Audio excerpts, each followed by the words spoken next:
사도행전 6장 1절로 7절의 말씀. 이 계시의 말씀을 우리 한 절씩 나눠서 교독하시다가 마지막 절 합독하실 때 살아계신 하나님의 음성을 들을 수 있기를 원합니다. 6장 1절입니다. 그때의 제자가 더 많아졌는데 헬라파 유대인들이 자기의 과부들이 매일의 구제에 빠짐으로 히브리파 사람을 원망하니 12사도가 모든 제자를 불러 이르되 우리가 하나님의 말씀을 제쳐놓고 접대를 일삼는 것이 마땅하지 아니하니 형제들아 너희 가운데서 성령과 지혜가 충만하여 칭찬받는 사람 7을 택하라.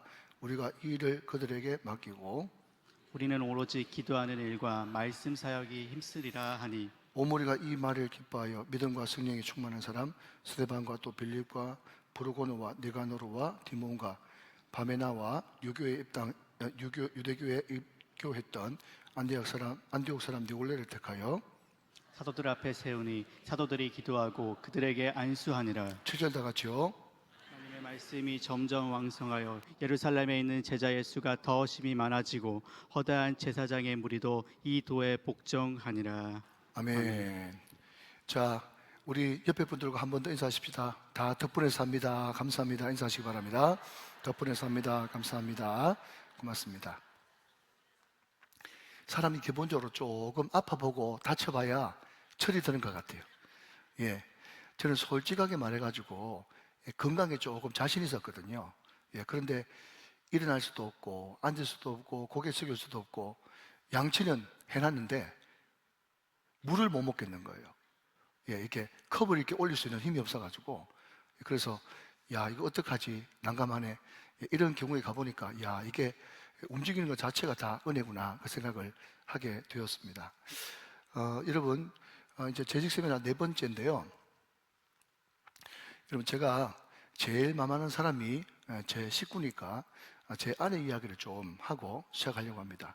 다른 이야기는 아니고 제가 지금으로부터 한 25년 전에 교육조사 때 이제 서울에 있는 뭐 유명한 C 호텔의 부주방장, 그러니까 그때 호텔 주방장은 부장이고 호텔 부주방장이 제가 다니던 교회 집사님이었는데 그냥 대기업이니까 차장이라고 하는 직분을 주더라고요. 근데 그분이 교육조사가 무슨 프랑스 고급 음식 한번 먹어봤겠나 싶어가지고 저를 초대를 해가지고 그것도 제일 좋은 로얄석에 저희 부부를 딱 이렇게 초대를 했어요. 우리 집사님은 지금 주방 안에 들어가 있고 이제 음식을 이제 서빙해주는 웨이터가 와가지고 그냥 우리가 뭐라 그럽니까 그 분식집에 가거나 아니면 경양식집에 가면 예를 들면 돈가스 주세요 그러면은 돈가스 앞에 수프도 그냥 나오고 그죠? 돈가스 주고 또 샐러드도 주고 그 뒤에 뭐 콜라 한 잔도 주고 다 세트잖아요. 그런데 그 사람들이 와가지고 자꾸 귀찮고로 묻는 거예요. 스프 드시겠습니까? 뭐 당연히 뭐 스프 가져온나. 예, 또 메인 요리 뭐 시켜가지고 드시겠습니까? 가져온나. 뭐 또 샐러드 드시겠습니까? 뭐 가져온나. 음료수도 드시겠습니까? 가져온다 그래가지고 그냥 다 세트인 줄 알고 다 제가 시켜가지고 오케이 하면서 다 먹었죠. 그런데 보니까 뭐 예를 들면 정확한 액수는 기억 안 나면은 수프 한 그릇에 3만 원, 샐러드 하나에 5만 원, 메인 요리는 뭐 10몇만 원 그래가지고 그냥 이것저것 다 합치니까 그냥 그때 돈으로 1인분에 20만 원이 넘는 거예요. 제가 그 뒤에 보고 깜짝 놀랐는데 다 먹고 나니까 제가 섬겼던 교회 집사님이 이제 이런 제 모자 같은 거 큰 거 있지 않습니까? 부조방장 그 모자를 쓰고 나타나는 거예요.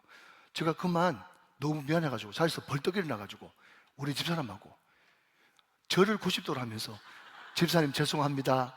우리는 아무것도 모르고 이거 다 시켜서 먹었네요 하면서 그랬더니 막 집사님이 웃으면서 그죠? 그때 조선호텔 빵까지 손에 들려서 주더라고요. 그래서 제가 그때 인사를 몇 번 하고 이렇게 왔는지 모릅니다. 그런데 제가 말씀드리고 싶은 요지는 뭔가 하면 제 아내가 그 음식 하나하나에 돈이 다 매겨가지고 1인분에 한 사람당 20만 원이 넘는 음식값이 든다는 그 이야기를 듣고 말이죠. 갑자기 막 거의 울기 일보 직전으로 막 턱을 벌벌벌 떨면서 막 울먹울먹 하는 거예요. 그래서 내가 왜 이 사람이 울려 하나 했더니요. 그때만 해도 저희 집 사람이 너무 순수해가지고 1인분에 20만 원이라 하는 이야기를 듣고 하는 말이, 한참 음식 맛있게 잘 먹었는데 이 돈이면 아프리카 아이들 몇 명 먹일 수 있는데, 이 돈이면 아프리카 아이들 5명 한 달 생활비인데 이걸 우리가 먹어버리다니 하면서 음식 실컷 잘 먹었는데 아프리카 이야기를 막 하니까 기분이 싹 상하더라고요. 여러분, 물론 우리가 뭔가를 쓰고 뭔가를 먹고 뭔가를 누릴 때마다 아프리카 사람들도 생각해야 되고 어려운 사람들도 생각해야 되고, 여러분 못 먹고 가난하고 헐벗고 금주리고 그런 사람 생각해야 되겠죠. 그러나 여러분, 예를 들어서 정말 타이밍에 잘 맞게 그것도 아프리카 이야기하고 또 가난하고 헐벗고 굶주린 사람 생각해야지.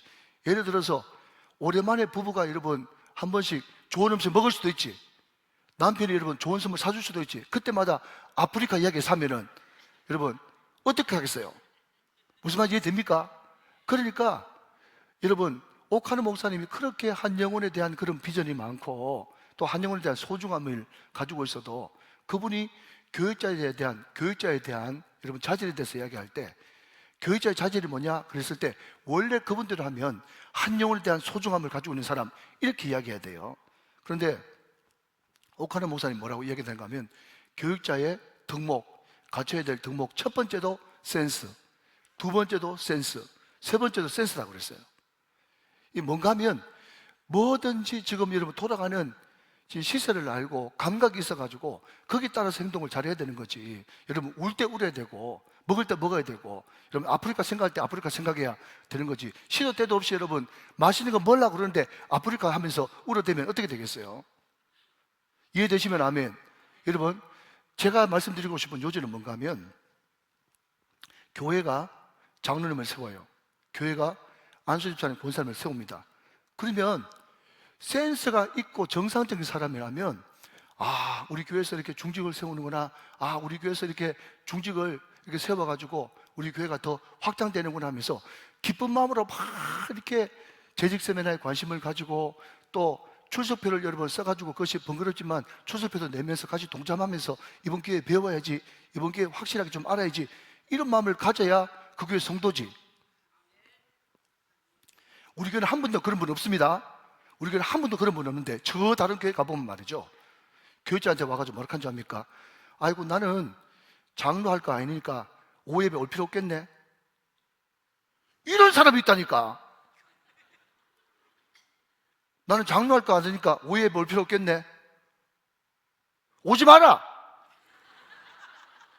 여러분, 그런 이야기 하는 자체가 벌써 그 교회하고 전혀 못 섞이고 빙빙 돌고 있는 주변인 아웃사이드로 머무는 인생이다. 제가 그 말씀을 드리고 싶은 거예요.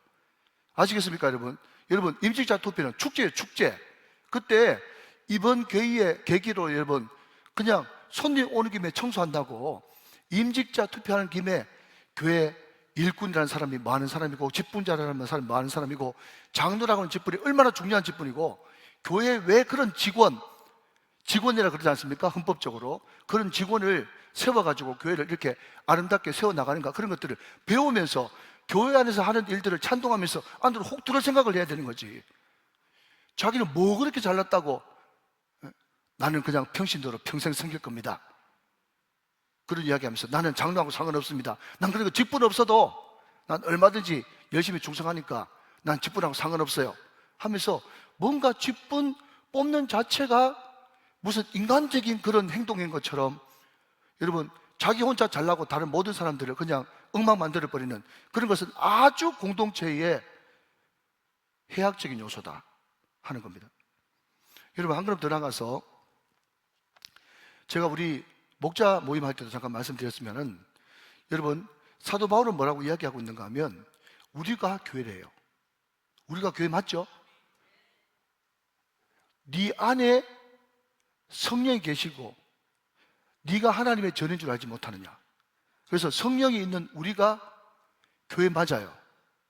그런데 우리가 교회다 그렇게 이야기하면 안 되고요, 제가 교정해 드립니다.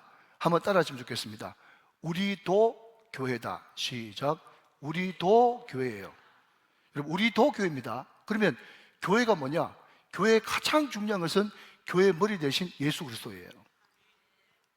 사람들이 자꾸 우리가 교회다, 우리가 교회다, 우리가 교회다 그렇게 이야기하니까 어떤 생각을 하는가 하면 사람들, 믿는 사람들만 모이면 그게 교회인 줄 착각하고 있어요.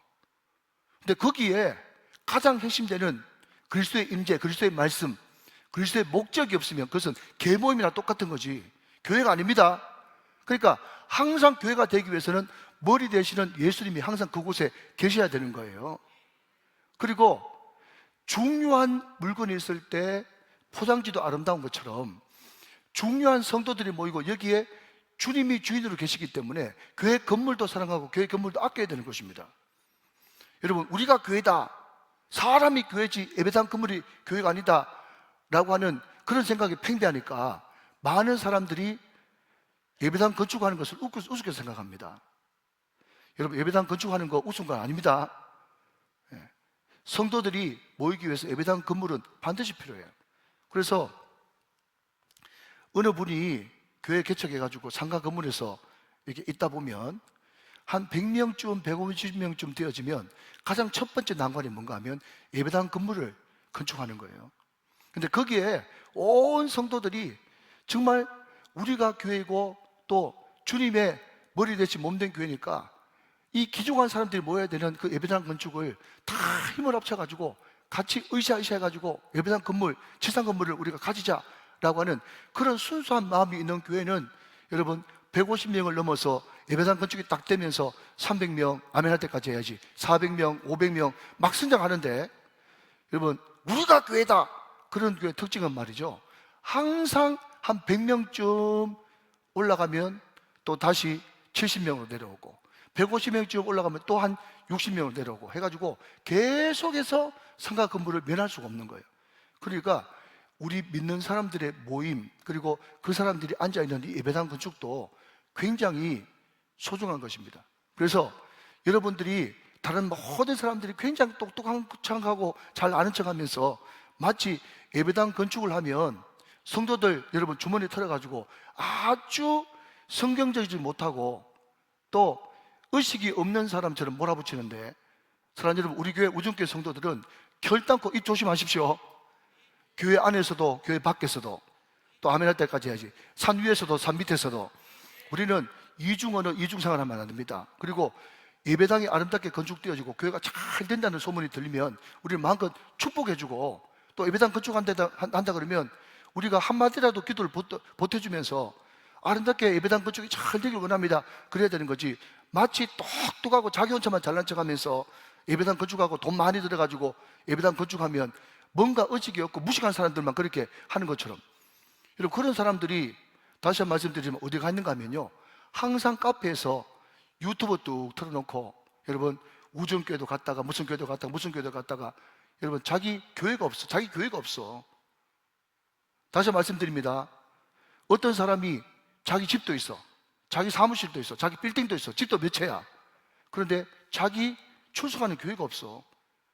그 사람은 절대로 여러분 인생의 신앙생활 성공한 것도 아닙니다. 불쌍한 인생이에요.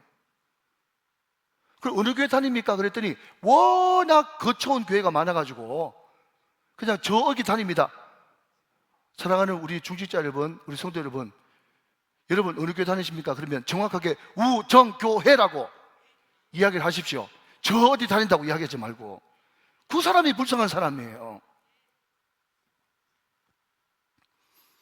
제가 지난 시간에도 말씀드렸지만 우리 청년들 같은 경우도 여러분 좀 똑똑한 사람들요 어디 연수 갔다 어디 뭐 협력했다 여러분 토익이 점수는 몇 점이다 여러분 학력은 뭐다 해가지고 자기의 스펙은요 A4지 석장 넉 장 됩니다. 30대 초반밖에 안 된 사람이. 그런데 묻습니다. 너 하나님과 연관되어 있는 하나님과의 스토리가 뭐야? 간증이 뭐야? 네가 만난 하나님은 어떤 하나님이야? 물어보면요 하나도 없어요. 여러분 그런 사람들이 좋은 데 취직해가지고 잘 나가 본들 그게 하나님하고 무슨 상관이 있냔 말이죠. 제가 늘 말씀드리지 않습니까? 여러분 의사 주일 성수도 못하는 의사 어떡하라고요? 그게 과연 성공입니까? 스펙보다 스토리입니다. 하나님과의 여러분 스토리, 간증이 있어야 그 사람이 하나님 앞에 끝까지 쓰임받을 수가 있는 거예요. 오늘 저와 여러분들에게 하나님이 항상 우리 마음 중심에, 가장 중심에 여러분 1순위 제일이 되어 주시기를 주님의 이름으로 축원합니다. 자, 오늘 재직 세미나 네 번째 시간인데요, 같이 한번 보도록 하겠습니다. 자, 중직자는 누구인가 하면서 중직자의 기원, 중직자를 세우는 이유, 자격기준, 직무, 또 자격기준 두 번째, 또 청직의 10계명 순서대로 항상 여러분 마치는 시간은 똑같습니다. 염려하지 마시고 그냥 쭉 한번 부드러운 마음으로 따라보시면 좋겠습니다. 자, 집사라고 하는 원어적 의미는 디아코노스입니다. 여기서 디아코니아가 나왔어요. 여러분, 성경에서 이야기하는 집사는요, 우리가 흔히 이야기하는 안수 집사를 이야기합니다. 서리 집사는 매년마다 이렇게 임명하는 그런 임시직이고, 성경에서 이야기하는 집사는 우리가 이야기하는 안수받은 집사.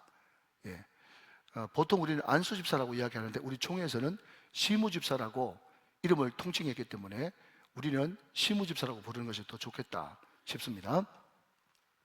근데 디아코노스의 뜻은 일꾼, 사역자, 종, 섬기는 자, 이런 뜻을 가지고 있습니다. 그냥 보고 넘어가시면 되겠고요. 자, 그러면 교회에서 왜 중직, 장로, 시무집사, 권사를 세우느냐 하면요, 믿는 자의 증가라 그랬습니다. 제가 아까 또 우리 중직들 모여서 같이 이야기할 때도 그랬지만, 여러분, 우리 교단 헌법상 장로님은 25장로입니다. 세례교인 25장로. 그러니까 26명 되어지면 시무장로 둘 세울 수 있는 거예요. 그런데 일반 성도 말고 세례받은 성도 26명 되면 25명 1명이니까 26명 되면 2명까지 세울 수가 있는 겁니다. 아무도 중요한 것은, 여러분, 장로님을 세운다는 것은 기본적으로 성도들이 늘고 부흥돼야지 세울 수 있지, 성도들이 줄는데 장로 더 등선한다, 이것은 헌법 정신과 맞지 않습니다. 그러니까 장례를 세운다는 것은 좋은 일이다, 좋은 일이다, 좋은 일이에요. 너무너무 축하하고 감사할 일입니다. 그러니까 우리 교회에서 임시자 투표한다는 자체가 감사한 일입니다. 할렐루야. 자, 그냥 저를 보고 앞을 보시면서 합시다. 감사합니다. 시작. 감사합니다. 우리 교회가 그만큼 성장했기 때문에 임직자를 세울 수가 있는 겁니다. 자, 그리고 오늘 사도행전 6장에 보면 헬라파, 유대파 두 분류의 사람이 있었는데, 그냥 많은 사람들이 또 오고 성장하고 부흥하니까 또 구제하고 나눠주고 하는 그 일에 문제가 생겼습니다. 그런데 그 모든 문제를 담임 목사 혼자 해결할 수가 없으니까 그 문제를 나눠서, 목사는 말씀과 기도에만 전무하고 또 구제하고 선교하고 또 봉사하고 하는 일은 또 중직들이 나눠서 지기 위해서, 문제 해결을 위해서 중직자를 세운 겁니다. 좀 공개하는 일, 베푸는 일, 이런 이야기죠. 그리고 또 한 사람에게 너무 일이 집중되는 것이 아니라 또 일을 분담하기 위해서. 그래서 우리 박정근 목사님 오셨을 때 우리 중직 세미나 첫 번째 할 때 여러분 꼭 기억 한번 떠올려 보십시오. 여와 묘의 차이라 그랬습니다. 에베소서 이야기하면서, 그죠? 그냥 그 옛날 성경에는 뭐라고요? 그냥 몇 자가 돼 있어가지고 그 몇 자가 있으면은 목사님이 이것도 하고 저것도 하고 저것도 하고 다 해야 되는 그런 그 의미가 돼버리는데, 여자를 하면 목사님은 성도들을 잘 구비시켜가지고, 목사는 코치와 감독 일을 하고 또 봉사 일을 하게 하며 그리스도의 몸을 세우는 일은 선수 역할을 누가 한다고요? 성도들이 한다. 다시 한번 말씀드립니다, 여러분. 평신도라고 하는 단어는 성경에 없어요. 평신도는 캐톨릭에서 사제와 사제 아닌 사람을 구분하기 위해서 만든 캐톨릭 단어가 평신도입니다. 근데 평신도를 10번 빨리 발음을 하면요, 병신도가 돼버려요. 그러니까 뭡니까?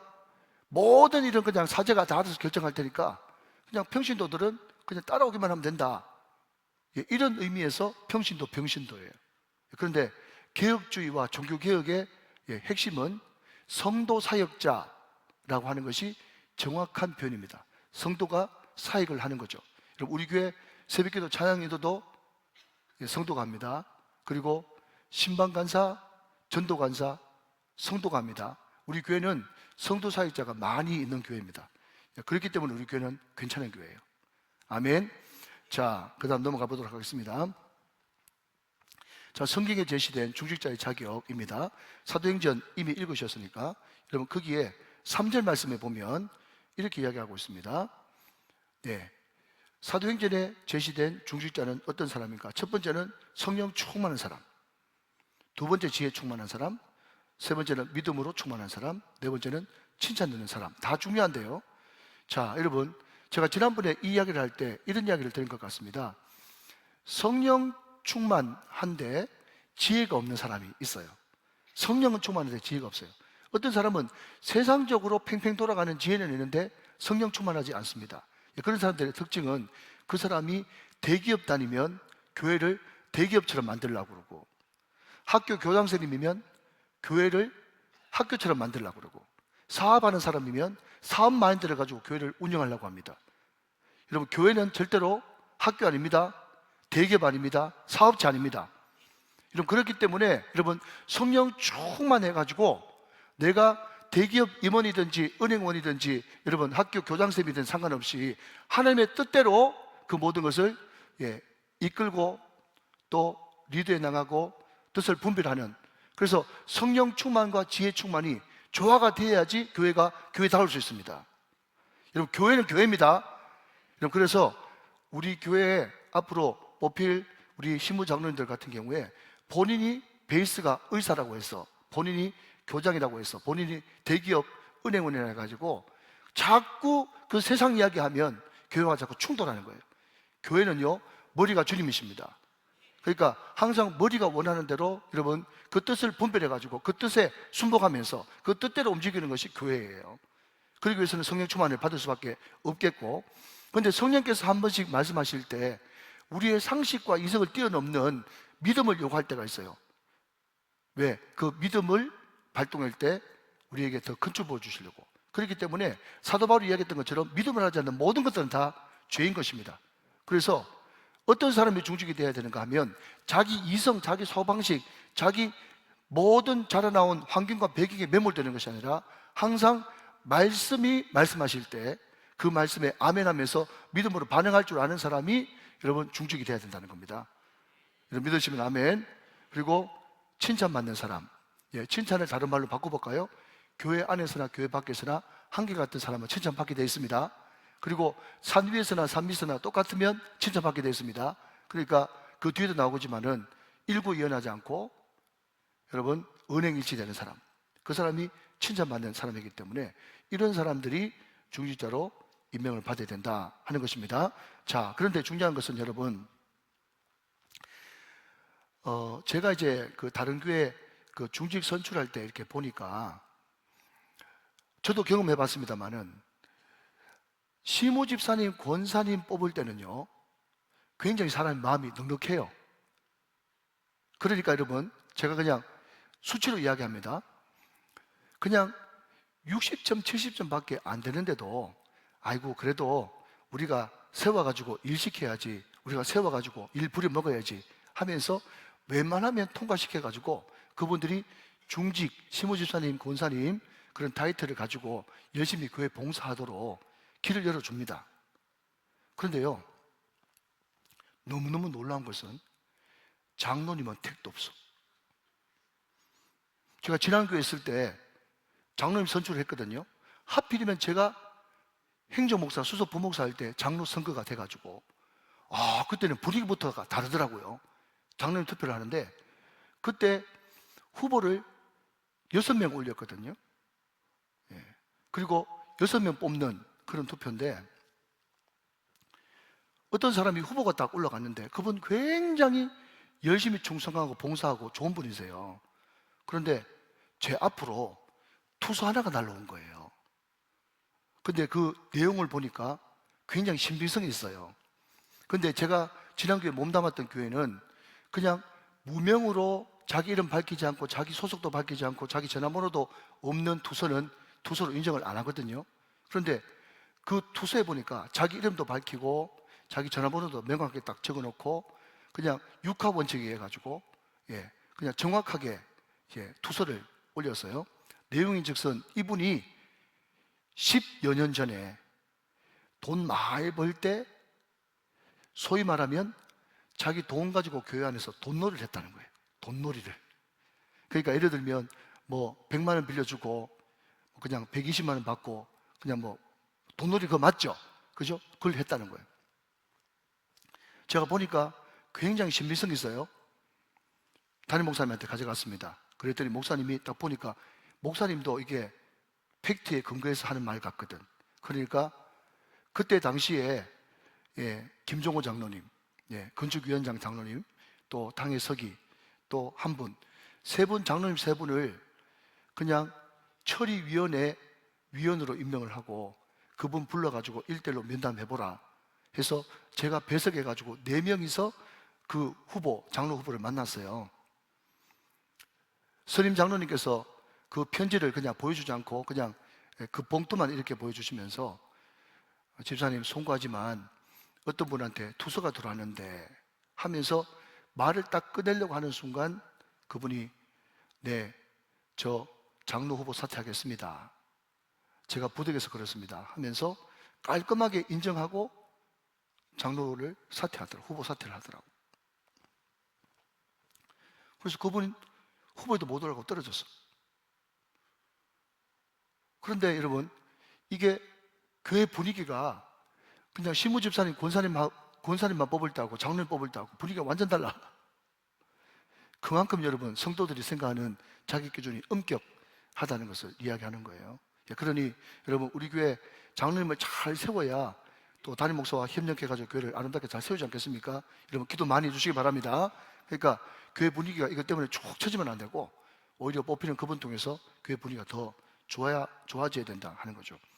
제가 말씀드리고 싶은 것은 여러분, 믿는 사람이나 안 믿는 사람이나 다 인정받고 칭찬되는 사람이 여러분 돼야 된다.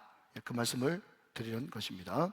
자, 여러분 좀 더 보도록 하겠습니다. 자, 목회 서신이라고 하면 디모데서를 이야기하는데 거기 제시된 중직자의 자격을 한번 보도록 하겠습니다. 다 아는 이야기니까 그냥 제가 쭉 한번 읽도록 하죠. 단정해야 된다. 뭐든지 반듯해야 된다 이런 뜻이죠. 일구이연하지 말아야 된다. 오늘 성경 설교 말씀의 주제가 되고요. 술에 임박히지 말아야 된다. 그러니까 절제력, 절제가 있어야 된다. 주초 문제 해결 못했으면서 중직된다는 것은 말도 안 되는 일이죠.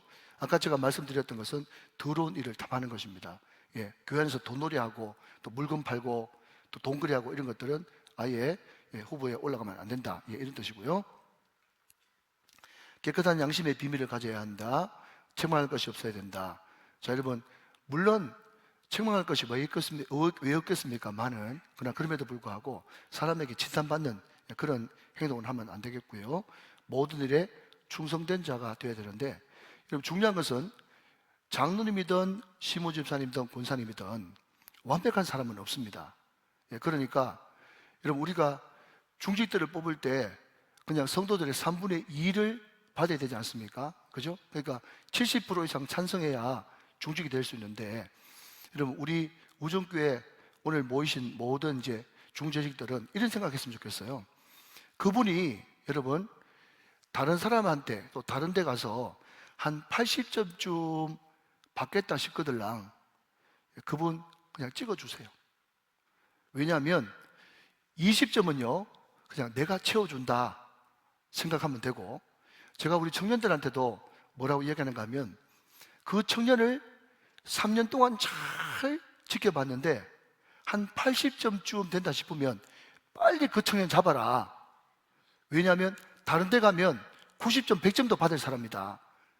여러분, 가까이서 3년, 5년 지켜봤는데 80점 받기 안 쉽습니다. 자, 또 대답을 안 하니까 자, 옆에 분들하고 안 쉽습니다 한번 인사하시기 바랍니다. 시작. 안 쉽습니다. 여러분 5년, 10년 지켜봤는데 80점, 그분한테 80점 준다 그러면요 그 사람 처음 만나보면 정말 좋은 사람입니다. 그러니까 한 80점쯤 되면은 안 돼 하지 말고 그냥 나머지 20점은 우리가 그냥 채워준다 생각하고 여러분 그분들을 세워줘야 됩니다. 여러분 일례로 제가 어느 교회라고 이야기 안 합니다. 옆에 있는 이웃의 남울산 노예 같은 경우에 200명 넘게 모이는 교회예요. 장로님 몇 분 계셨는데 은퇴하셨어요. 그래서 새 장로님을 세워야 목사, 장로가 같이 있는 교회를 조직교회라고 그러거든요. 조직교회. 목사 없는 교회를 허위교회라 그래가지고 교회지만 교회도 아니다 이런 뜻입니다. 그래서 제가 강도사 때 제가 모셨던 시무 장로님들이 했던 말 제가 아직까지 잊지 않고 있습니다. 그 장로님들 뭐라고 하는지 아세요? 제가 강도사인데 무슨 좀 가르쳐 주려고 그런 말씀을 하셨는지, 강도사님, 우리 강도사님 100명 있어도 목사 한 명하고 안 바꿉니다 그러더라고. 그러니까 여러분, 그 교회 강도사 100명 있어도 목사 없으면 허위교회예요. 허위교회. 자, 다시 이것도 좀 알아놓을 필요가 있어요. 이런 기회 안 알아놓으면 못 알아놓습니다. 목사님, 장로님이 다 같이 있는 교회를 조직교회라고 부르고요. 목사님 없는 교회, 장로님 100명 있어도 목사님 없는 교회는 교회가 아니다 그래서 허위교회라고 부르고요. 여러분, 성도들 1000명 있어도 장로님 없는 교회를 미조직교회라고 불러요. 다음에 또 이야기하겠습니다. 아시겠죠? 그러니까 교회가 정상적이 되려고 그러면 뭐죠? 교회에 목사님과 장로님이 같이 있는 당회가 구성된 교회가 조직교회고, 여러분, 우리 노예는 그렇게 하지 않지만 정상적이고 또 많은 교회가 묶여있는 노예에서는 노예 임원들은 조직교회 목사님 아니면 노예 임원 못합니다. 노회장, 부노회장, 노예서기, 회력서기 이런 노예 임원들은 당회도 안 해본 사람이 무슨 노예 임원하냐 그래가지고 임원 안 시켜요. 근데 우리 노예는 워낙 교회 숫자가 적기 때문에 여러분, 서기나 뭐 그런 분들도 미조직교회 목사님도 하지만 한 가지 분명한 것은 그분들이 서기는 할 수 있어도 노회장은 못합니다. 노회장은 반드시 당회가 있는 교회 목사님만 하게 돼 있어요. 그러니까 굉장히 조직교회는 중요하다 하는 겁니다. 그런데 여러분, 아까 앞으로 돌아가면 이웃에 있는 그 노예 한 교회에서 장로님이 은퇴하고 이제 새로운 장로님을 세워야 되는데 문제가 뭔가 하면 선거할 때마다 한 명도 안 되네. 선거할 때마다 한 명도 안 돼요. 교회는 200명, 300명인데 당회가 없어져 버렸어. 그것을 여러분, 정치적인 용어로 폐당회, 당회가 없어졌다 해가지고 다시 조직교회였다가 무슨 교회? 미조직교회로 가버리는 거예요. 그러니까 그분은 노회장이 못 되시는 거죠. 그래서 장로님이 선거할 때마다 안 뽑혀가지고 쩔쩔매는 그런 교회들이 많습니다. 우리 교회는 그런 염려가 없겠지만 그럼에도 불구하고 여러분, 한 몇 년 동안 지켜봤는데 한 4, 5년 지켜봤는데 한 80점 줄 수 있으면 그냥 그분 세워드리는 것이 저는 좋다, 저는 이렇게 봐집니다. 강요는 아니니까 표는 여러분의 양심에 따라서 기도하는 가운데 행사하시면 되니까 제가 참고 발언을 드리는 겁니다. 자, 8번째 보면 한 아내의 남편에 대해 가정을 잘 다스려야 된다. 이것은 말할 것도 없는 사실이겠죠. 자, 좀 봅시다. 좀 어려운 말이 나와 있어요. 자, 헌법 제5장 제4조에 장로의 직무에 대해서 나와 있는데 첫 번째, 교회의 신령적 관계를 총찰한다 되는데, 자, 저 혼자 하도록 하지 말고 여러분이 한번 읽어주세요. 자, 우리 낭독자 같이 한번 읽어주세요. 7위 장로는 시작. 교인의 택함을 받고 교인의 대표자로 목사와 통하여 형과 권징을 관람하여 지교회 혹은 전국교회의 신령적 관계를 총괄한다. 네, 대단히 죄송하지만 우리 서봉진 목사님이 목사 한 수 받은 지 얼마 안 돼가지고 잘 못 읽잖아요. 이게 왜냐하면 옛날 말이 지금 섞여 있거든요. 자, 여러분, 목사는 교회 대표, 장로는 교인 대표예요. 그러니까 우리 교회에 무슨 일이 생기면 장로님 불려가는 건 아닙니다. 교회 대표인 목사가 항상 검찰이나 경찰이나 다 불려가게 되는 거예요. 그게 교회 대표이기 때문에 그런 거예요. 그래서 대기업의 회장도 전과자가 많습니다. 우리나라에는. 왜 그런가 하면 그 회사의 대표가 대표이사이기 때문에 그 사람 개인적으로 잘못한 것이 없어도 회사에 문제 생기면 그 사람이 전과자가 되어지는 것입니다. 여러분, 그렇기 때문에 목사는 대단히 미안합니다. 이해하고 들으십시오. 존중받아야 돼요. 왜냐하면 교회 대표이기 때문에 그렇습니다. 목사는 교회 대표, 장로는 뭐라고요? 교인 대표입니다. 예, 그러니까 교회 대표인 목사와 교인의 대표인 장로가 같이 당회를 구성해가지고 거기서 교회의 모든 일들을 처리하는 그 정치제도를 가진 것을 장로교라고 하는 겁니다. 그러니까 여러분, 저는 교회 대표이기 때문에 저는 말씀을 전하는 목양 장로와 또 치리하는 치료 장로를 같이 겸하고 있는, 저도 장로입니다. 그래서 대한예수교회 장로회, 그러니까 장로님이 교회 주인 줄 알아. 여러분, 목사도 장로예요. 예, 목사는 여러분 설교하는 장로를 목사라고 부르는 거예요. 그래서 설교와 치리를 겸하는 자를 목사라고 부르고 치리만 하는 자를 장로라고 불러서 설교와 치리를 겸하는 교회 대표인 목사와 교인의 대표인 장로가 합쳐서 교회 일을 결정해 나가는 그 교회를 장로교라고 부른단 말이죠. 예, 그러니까 여러분, 제가 한 명이 있고 장로님들이 100명이지 않습니까? 예, 그런데 장로님들이 다 의견을 모아 와가지고 목사님 이렇게 했으면 좋겠습니다 라고 이야기를 해도 교회 대표인 담임 목사가 그거는 안 되겠습니다 라고 이야기하면 부결이에요. 왜냐 하면 저는 혼자라도 50의 지분이 있는 거예요. 여보세요? 예, 그게 장로제도, 그게 장로교 제도예요. 그게 장로교 제도라고. 그래서 서로 여러분 독주 못하도록 만들어 놓은 것이 그게 장로교 정치예요. 여러분, 그래서 담임 목사는 하나님의 뜻이 무엇인가를 잘 분별해 가지고 하나님의 뜻대로, 그래서 교회의 다수결로 움직이는 것이 아니라 하나님의 말씀이 움직이는 신정 정치가 통하는 그런 공동체로 만들 책임이 담임 목사한테 있는 거예요. 그렇기 때문에 담임 목사가 판단력과 평정심, 분별력을 잃어버리면 교회가 큰일 나는 거예요. 그렇기 때문에 저를 위해서 기도해 주셔야 되는 거예요. 할렐루야. 자, 여러분, 여기에 보면 모르는 단어가 있는데 관림하며, 행정과 권징을 관림하며 그랬는데, 이 관림이 뭔가 하면 관찰하여 임한다 이런 뜻이에요. 예, 그러니까 장로님은요, 여기 치리 장로는 우리가 흔히 이야기하는 우리 장로님을 이야기합니다. 교인의 택함을 받고 교인의 대표자로 목사와 협동하여서 행정과 권징, 단순히 벌 주는 것이 아니라 교인들의 모든 일거수일투족을 관찰하여 임한다. 그러니까 일일이 꼼꼼하게 살펴보면서 자교회, 지교회가 아니라 자교회, 본인 교회와 전국 교회의 신령적, 영적 관계를 총찰하는 직분을 장로라고 부르는 거예요. 자, 여기까지 이해되셨죠? 예, 관림이라고 하는 단어를 알면 쉽게 불릴 것 같습니다. 자, 두 번째. 자, 헌법 5장 제4조 장로의 직무 두 번째, 도리오해. 이게 뭔가 하면 우리가 교회에서 가르치는 그런 말씀, 이것을 이제 어긋나게 다르게 해석하거나 도덕상의 부패를 방지한다. 그러니까 여러분, 담임 목사가 해야 될 가장 첫 번째 의무가 뭔가 하면 이단으로부터 교회를 지키고, 이게 담임 목사가 해야 될 가장 큰 일이에요.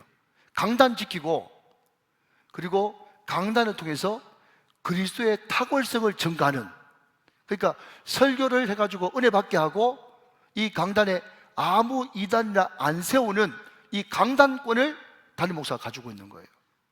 그런데 이 성도들 가운데 여러분 그냥 이런저런 그런 이상한 것들을 받아들여 가지고 여러분 이단 사상 비슷한 게 들어오지 않습니까? 그것과 도덕성의 부패, 물질 문제, 여러분 도덕적 타락, 또 이성 문제, 이런 것들을 여러분 방지하는 것이 장로의 직무예요. 자, 같이 한번 읽어보겠습니다. 주께 부탁받은, 시작. 주께 부탁받은 양무리가 도리오해나 도덕상 부패에 이르지 않기 위해서 당회로나 개인으로 선히 고면하되 회개하지 아니하는 자가 있을 때에는 당회에 보고해가지고 여러분 처리하는 겁니다. 그래서 항상 우리 교회도 마찬가지입니다만은 마태복음 18장에 보면 뭡니까? 어떤 사람이 죄를 지었어요. 그러면 혼자 가만히 가가지고 고면하는 겁니다. 그런데 안 듣죠? 그러면 두 명이 같이 가가지고 또 고면하는 겁니다. 안 듣죠? 그러면 여러분, 여러 명 가서 마지막으로 이거 교리적으로 윤리적으로 잘못됐는데 빨리 회개해라 라고 했음에도 불구하고 말을 안 들을 때는 그 사람을 그냥 공동체 당에 올려가지고 정당한 치리를 함으로써 그 사람이 더 이상 그 교회에서 엉뚱한 이야기를 못하도록, 필요하면 고민하고 필요하면 출교 시켜가지고 그 사람의 영향권으로부터 교회를 지켜내는 그 역할을 장로님들이 하시는 겁니다. 자, 교우를 신방하되 위로 교훈 간호한다. 자, 또 한번 읽어보십시다. 제가 한번 읽을게요. 그러면 같이 읽어주세요. 낭독 읽지 마시고 시작. 교우를 신방하되 특별히 병자와 조상자, 그러니까 슬픔 당한 사람, 상당한 사람을 위로하며 무식한 자와 어린아이들을 가르치며 간호할 것이니 평신도보다 장로는 신분상 의무와 직무상 책임이 더욱 중하다. 여러분, 헌법에 뭐라고 되어 있는가 하면 문상해라 그랬어요. 우리 장로님들 또 우리 중직들 여러분 장례식장에 많이 가야 됩니다. 자기 생각대로 하시면 안 돼요. 헌법대로 하셔야 되는 겁니다. 많이 가서 슬픔 당한 가정을 위로하는 것, 이게 장로님들이 하셔야 될 그런 의미입니다. 헌법이 정한. 자, 네 번째, 교인의 신앙을 살피고 위하여 기도한다. 잘 아는 이야기죠. 똑같이 한번 읽어봅니다. 시작. 장로는 교인과 함께 기도하며 위하여 기도하고 교인 중에 강도의 결과를 찾아본다. 자, 여기 보니까 또 강도가 나오는데, 강도 이게 아니고, 그죠? 말씀을 강론한다. 말씀을 가르치고 도를 전한다. 강론, 강도. 그러니까 여러분, 강도사가 뭔가 하면, 제가 지난번에도 한번 말씀드렸지만, 여러분 옛날에는 윗강단, 아랫강단이 있었죠. 그런데 원래 이 윗강단이지 않습니까? 만약에 아랫강단이 저 옆에 강단이라 그러면, 대단히 죄송하지만 교육전사님들은 아랫강단에서만 설교할 수 있는 거예요. 그러면 윗강단에서 누가 할 수 있느냐? 강도사 이상만 할 수 있는 거예요. 윗강단에서 정식으로 도를 가르칠 수 있는, 강론할 수 있는 권리를 주는 그 직책이 강도사예요. 그리고 여기서 대표기도 할 수 있는 사람도 안수 집사님, 장로님들만 여기서 대표기도 할 수 있고 나머지 사람들은 다 옆에서 해야 돼요. 그러니까 이 강단의 존경함이 사실 있었단 말이죠. 그러니까 이제 우리 장로님들도 말씀을 잘 가르치는 그런 말씀의 사역자가 되어야 된다. 그 이야기를 하고 있는 것입니다. 자, 특별히 신방할 자를 목사에게 보고한다. 시작. 병한 자와 슬픔을 당한 자와 회개하는 자와 특별히 구조받아야 할 자가 있는 때에는 목사에게 보고한다. 여러분, 이 헌법에, 우리 교단 헌법에 보고라는 말이 분명히 기록되어 있어요. 여러분, 담임 목사는 아무리 나이가 적어도 당회와 모든 여러분 그냥 교회 직원들에게 보고받는 자리입니다. 하나님께서 리더로 세웠다고요. 그런데 어떤 사람은 보고한다라고 하는 이 말이 굉장히 거스른 사람이 있는 모양이에요. 그것도 빨리 고치세요. 자기 생각을 내려놔야 됩니다. 당회 장로님들은 당회장에게 보고해야 되는 거예요. 성도들에게 어떤 일이 있는지 그것을 확실하게 헌법이 이야기하고 있으니까 헌법대로만 하면 되는 겁니다. 자, 집사의 직무 여기까지만 읽고 말씀을 마무리하도록 하겠습니다. 자, 집사의 직무 여기까지 합니다. 시작. 집사의 직무는 목사, 장로와 협력하여 빈핍 공관자들을 권면하며 환자와 갇힌 자와 가부와 고아와 모든 환난당한 자를 위문하되 당의 감독 아래에서 행하며 교회에서 수금한 구제비와 일반 재정을 수납 지출한다. 그러니까 안수 집사들이 할 일이 뭐냐 하면 재정 지출하고 교회의 헌금 문제를 돌아보는 것이 안수 집사의 직무입니다. 원래 그것이 안수 집사가 해야 되는 그런 일이에요. 자, 여러분, 그렇기 때문에 여러분, 우리 안수 집사님들은요, 돈을 많이 버셔야 돼요. 그래서 교회에 물질적으로 큰 공헌을 할 수 있는 사람이 되면 참 좋습니다. 그래서 저는 우리 교회에 신방간사나 전도간사 할 때 제 기준은 뭔가 하면 우리 교회에서 드리지도 않습니다. 돈 얼마 드리지도 않는데 그럼에도 불구하고 가정이 또 이런저런 모양으로 어렵지 않은 분들, 그런 분들을 제가 간사로 이렇게 초빙을 해가지고 그분이 혹시나 그것을 좀 전문용어로 짐짓이라고 이야기하지 않습니까?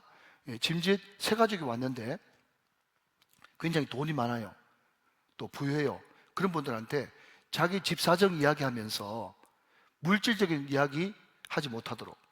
그래서 우리 교회 신방 간사님 또 우리 전사님도 마찬가지고 물질에 좀 자유로운 분들, 그런 분들이 사역자가 돼야 되겠다, 그런 마음을 가지고 있고, 또 우리 시무 집사님들은 또 구제비와 또 재정 지출하는 것을 또 이제 맡아서 하는 분이기 때문에 또 물질에도 또 풍성한 복을 받아서 전혀 교회 재정에 혹시라도 이상한 마음이 생기지 않는 그런 분들이 또 재정부가 돼야 되고 또 신무집사님 돼야 되겠다. 자, 오늘 여기까지 하고 다음에 이어서 하도록 하겠습니다. 우리 다 같이